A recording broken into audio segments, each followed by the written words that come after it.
Yeller, it's Alex Rozier here with the first edition of the Budget Breakdown, where we're going to take a deep dive into my family of three's budget living on $65,000 per year salary in San Francisco. Hope this is helpful and encourages anybody who may be thinking of moving to a high cost of living area, or anybody that just wants to see how another family lives and spends their money. But anyone who's thinking about moving or already lives here and is having a hard time making your budget work, you can do it on a low cost of budget or a low salary. And so I just wanted to cover, what those points are and some lessons we've learned over the past 5 years of living in San Francisco. A little background on our family.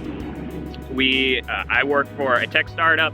I've worked there for 5 years. I was the 5th employee, so I had to learn how to get by on an equity subsidized salary, which meant, they gave me some equity in the company, some ownership in the company in exchange for taking a lower take-home pay.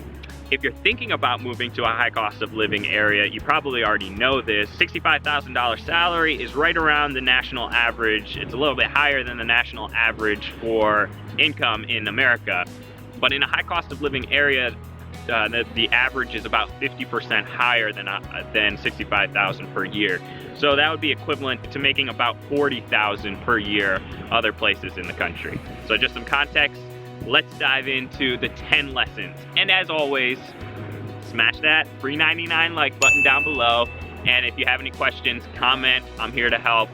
So the first lesson is taxes are cheap in California. I don't know what everybody's talking about.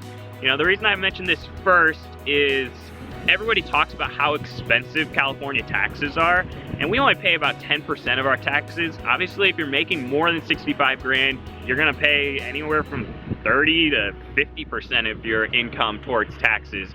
But if you're a family of three, making 65 grand, you're only paying around 10% of your salary, including federal and state taxes. So now if you're single and making 65 grand, you're gonna wanna put more towards taxes, and your company should take that out automatically. If you're employed, if you're self-employed, you need to figure this stuff out. But if you take our budget and you take out all of the expenses for having a child and being married, if you just get rid of those and put them towards taxes, everything will cancel itself out. So in case you were worried, everybody keeps talking about taxes are so expensive in the New York, California, all these high cost of living states and cities, 10%, that's how much we spend. The second lesson is you can still save a bunch of money living in San Francisco on $65,000 per year. Between charity and savings, we spend about 40% of our income towards those two things. 30% or $1,785 goes towards savings, and that's savings for a down payment on a house, because currently we rent, retirement, college savings for a kid, and a health savings account. So those four things we're savings towards. We put about 10% towards charity. And between those two and taxes, there goes 50% of your salary. So really, we're only using $32,000, a little bit more with side hustle money towards expenses. So you can still save a bunch of money if you're worried, I need to save. You can still do that. You just have to get your expenses right. Third point is living in a small space is awesome. That's the biggest thing you're gonna have to change. If you're living in the burbs right now, if you're gonna move to a high cost of living area, you're gonna be living in a smaller space. But if you're gonna be moving to California, or if you move to San Francisco, the weather is awesome. This may not apply to all high cost of living areas, but San Francisco, the weather's amazing. So it becomes an extension of your living area. So we live in 400 square feet, but we hardly spend any time in there. And that's a family of three living in 400 square feet. So one thing to note here, if you're searching for housing, and our housing is about 10 to 15% below market rate, that's how it was when we found it. Well, first is, it takes time to find those below market rate apartments. Set up alerts on Craigslist, set up alerts on the different real estate rental listing sites. but you have to have some time. It took me like 4 or 5 months to find this place. So my tip there is get a month-to-month rental first. You might be paying way more for it, but it'll give you the flexibility to then wait and find a good deal that then you can get into for, you know, a 12-month lease, and then we go month to month after that 12-month period. The other things as far as finding a place specifically is look at total square footage of the rental of the apartment instead of, you know, is it a studio, is it a 1-bedroom, is it a 2-bedroom? Because you have these studios that are 150 square feet that are still charging $1,600, $1,700, whereas ours is 400 square feet. It was listed as a studio, but also only costs $1,700. So that's, you know, 2.5 times the space for the same price. So pay attention to the total square footage. Also pay attention to how high the ceilings are. Ouch, I just bit my tongue. Because you can really use that space for storage. We built a sleeping loft. That extra space comes in handy when you're living in such a tiny space. And to find that, you're gonna have to go look at the different apartments. They probably aren't gonna list this on the rental description. So those are my 2 tips. Another thing is look for common areas in your apartment building, outdoor areas. We have a backyard. We live on the ground floor. We have a backyard that's technically anybody can use, but we're pretty much the only people that use it. So it basically just becomes an extension of our living space. Yeah, we don't put our mattress out there and sleep out there, but we spend a lot of time out there, especially with the kid. The 4th lesson is walk and bike everywhere. You don't need a car. We spend about $3 per month for transportation, and that's just bike maintenance stuff. And some of that isn't necessarily the whole picture as far as our transportation budget goes, because we will take excursions every once in a while, and we will take a bus every once in a while to go, you know, a few miles away from our house. But the key here is to live within 1 mile. I live 1 mile within my work, and that takes me about 10 to 15 minutes to bike there every morning. Anything past that, I think you're gonna look at an apartment thinking, oh, it's 3 miles away. That's easy, you know, that's pretty close. I'll get a bike and I'll ride 3 miles. But if it's 7:30 in the morning, or it's, you know, you're coming home late from work and it's dark out, and you might not want to spend 30, 45 minutes riding up and over the hills. Anyways, be realistic. Then you end up taking an Uber, and there's no room for extra Ubers in this budget. I've only taken maybe 10 Ubers in the past 5 years that I've lived here. So the next thing is food. Cook your own food at home. Don't go to restaurants. Restaurants are expensive. Well, we spend on average $250 per month on food. That includes groceries and restaurants. People. And restaurants are freaking expensive in this city. So we go out to eat 1 or 2 times per month, maybe, sometimes less than that, because it costs, you know, $20, $30, $40 for our family to go out to a restaurant, whereas that's like 1/10 of our budget to eat, you know, for groceries for the rest of the month. In case you're trying to do your own budget here, my office does subsidize my food a little bit in that my breakfast, I have a yogurt, falls into our snack budget at the office, and then also my lunch, which is rice, beans, salsa, and cheese, falls into the snack budget. And those are cheap food ingredients, so if you're doing this and you don't have that subsidy, I would budget about $50 extra for that breakfast and lunch. The other thing with food is that common area I talked about earlier in the back of our apartment has this giant avocado tree that we get hundreds of avocados from every year. It's so awesome. And so yeah, I mean, I don't know if you can find an apartment with an avocado tree, but 6th lesson is free 99 entertainment is just as fun as paid for entertainment. The big thing here, we spend about $50 per month on entertainment, which is super low. I mean, concerts are like $125 per month, $125 just to go to a show. The big thing is when we moved to San Francisco, we didn't have any friends here in San Francisco. We didn't know anybody. And that's a big thing when it comes to entertainment, you know, whether or not it's going to the bar, going to sporting events, going to concerts, is that when your friends invite you to do it, you feel bad for saying no. So you gotta get good at sticking to your plan, saying no to your friends. If your friends aren't cool with it, maybe it's time to find some new friends. If you're moving to a new city, that's a perfect time to find some new friends. But I do encourage you to talk with your friends about it, you know, tell them, hey, look, I just can't afford it. How about we do something else? Our friends are super supportive now that we have some friends, and they're also kind of in the same boat as us. So we do things like go over to their house, have a meal together, you know, Pasta Tuesday is what we call it, to just go to the park, whatever the case may be. A lot of cheap stuff, but free 99 entertainment is just as fun. Also, the city sponsors a whole bunch of events, concerts, you know, block parties, festivals, parades, all kinds of stuff that's happening around the city. I have resources down below. The hard part is switching your mind to, oh, I'm just gonna go, you know, do all the free or all the expensive entertainment stuff that I've done in the past. Go bowling, you know, go out to the bar every night, go to sporting events, whatever, you know. So you got to switch your mind, say, no, I got to cut all that stuff out. I don't have money to do it, and I'm gonna find other stuff to do. And so there's a bunch of free resources. I'll link them down below that we use to find free events. So the next thing is free 99 stuff. I love free 99. Free 99 is the best. You got to find yourself your favorite store, or at least that's what I did.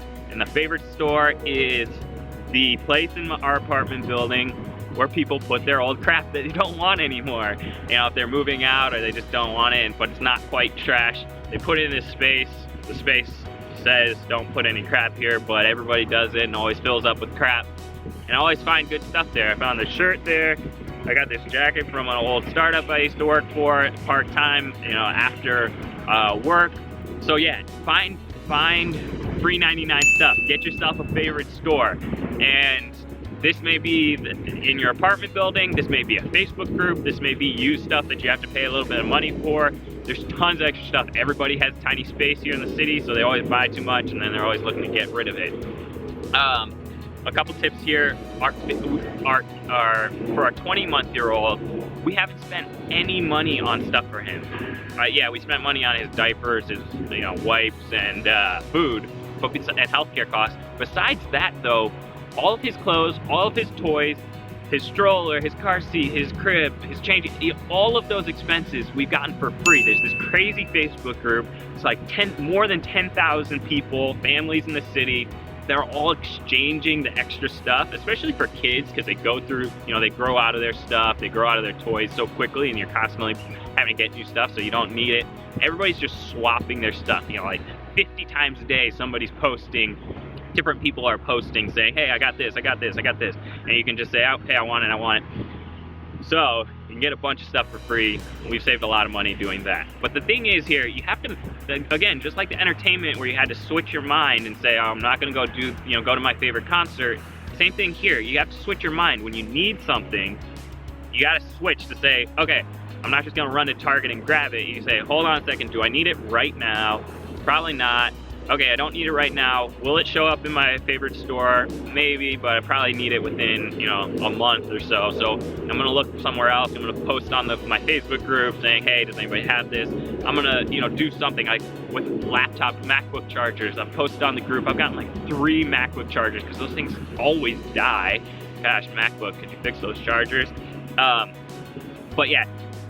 You have to switch your mind and think, okay, I'm not going to go to the store and get it. I'm going to wait. And then usually when you wait, you end up realizing you don't even need it anyways and you don't buy it. So that's another hack. Get used to getting used stuff. Some people are just addicted to shopping. They need that little dopamine rush or whatever. So if that's the case for you, this is a perfect opportunity to learn about yourself. You're not alone. Figure out why it is, but this is a good way to address that.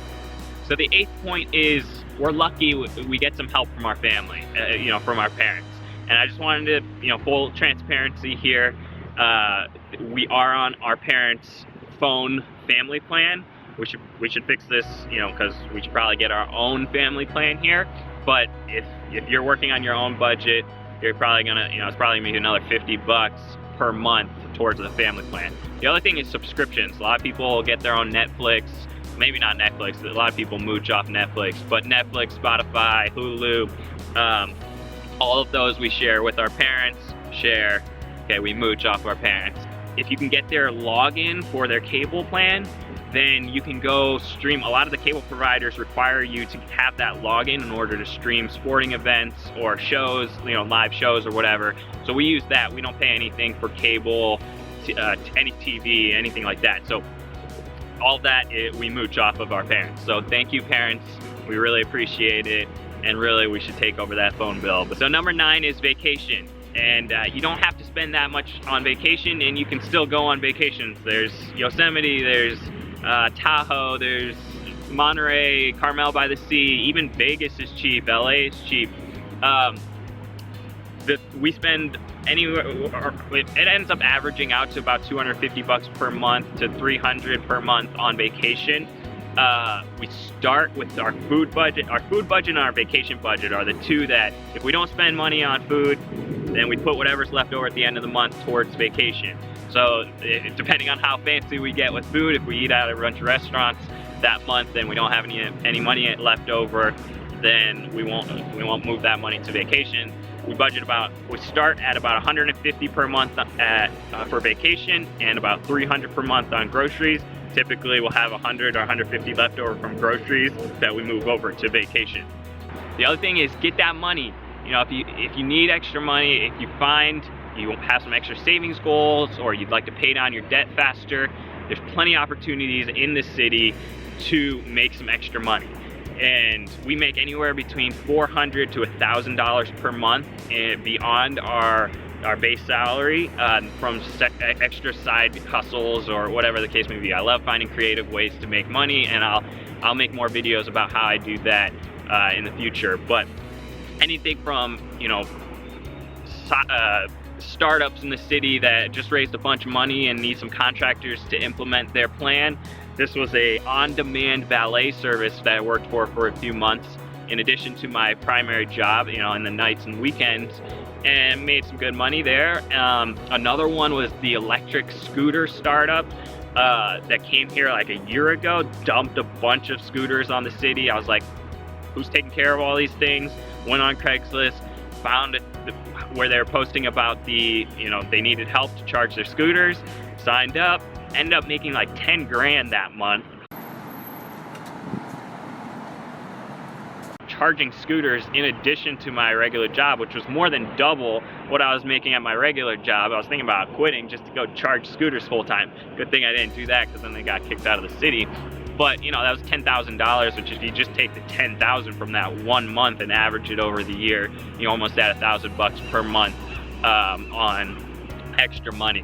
So be creative. Whether or not we obviously have the regular things: dog walking, house cleaning, office cleaning, babysitting.